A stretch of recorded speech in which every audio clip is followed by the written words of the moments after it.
ভারত আমাদের প্রতিবেশী দেশ, আমাদের একমাত্র প্রতিবেশী দেশ।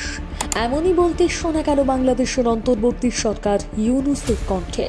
এ যেন ভূতের মুখে রাম নাম, সত্যি রাম নাম। যেখানে ভারতের নাম শুনলে ওপার বাংলার মানুষেরা ক্ষোভে ফেটে পড়েন। সেই দেশের সরকারের এমন মন্তব্যে ভাবা যায় না। কিন্তু এই মন্তব্যের কারণ কি? এর পেছনে কি কোনো স্বার্থ জড়িয়ে রয়েছে, নাকি আবারও সাহায্যের জন্য এমন কাণ্ড? পাকিস্তান ছাড়াও ভারতের অন্যতম শত্রু বাংলাদেশ। তবে এই বৈরিতার সম্পর্ক ভারত নয়, সৃষ্টি করেছে ওপার বাংলার কিছু ভারত বিরোধী। তাদের দেশের যে কোনো বিপদের কারণ হিসেবে ভারতকে দায়ী করে তারা। আর এরই মাঝে নতুন সরকারের গলায় শোনা গেল অন্য সুর। সম্প্রতি একটি বিশিষ্ট গণমাধ্যমে ইউনূস সরকারকে সাক্ষাৎকার দিতে দেখা যায়। এই সাক্ষাৎকারে নতুন সরকারের কাছ থেকে বাংলাদেশের উন্নয়ন সম্পর্কে বিভিন্ন জিজ্ঞাসাবাদ করা হয়। আর সেই সময় ইউনূসের কাছ থেকে প্রতিবেশী দেশের সঙ্গে কেমন সম্পর্ক সে কথাও জানতে চাওয়া হয়। তিনি উত্তর দেন, ভারত আমাদের প্রতিবেশী, একমাত্র প্রতিবেশী বলা যায়। দুই দেশের সঙ্গে ভালো সম্পর্ক হওয়া ছাড়া গত্যন্তর নেই। কিন্তু সত্যি কি ভারত বাংলাদেশের প্রতিবেশী? বিরাট প্রশ্ন। বর্তমানে যদি ভারত বাংলাদেশের অবস্থানটা দেখা হয়, তবে সেক্ষেত্রে সম্পর্কটা অনেকটাই তলানিতে এসে ঠেকেছে।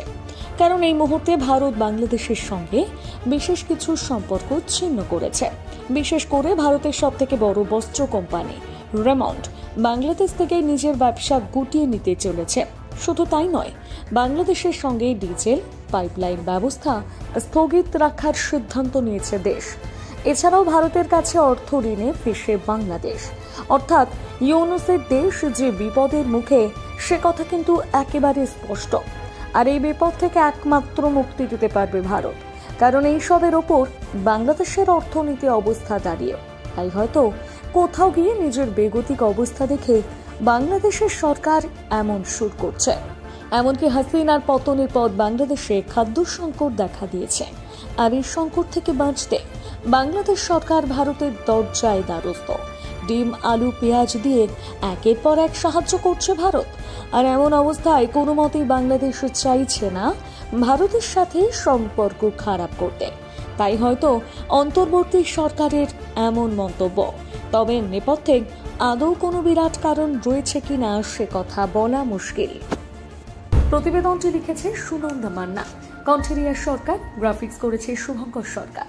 বাংলা হান্টের আরো নিত্য নতুন প্রতিবেদন দেখতে নজর রাখুন আমাদের পেজে।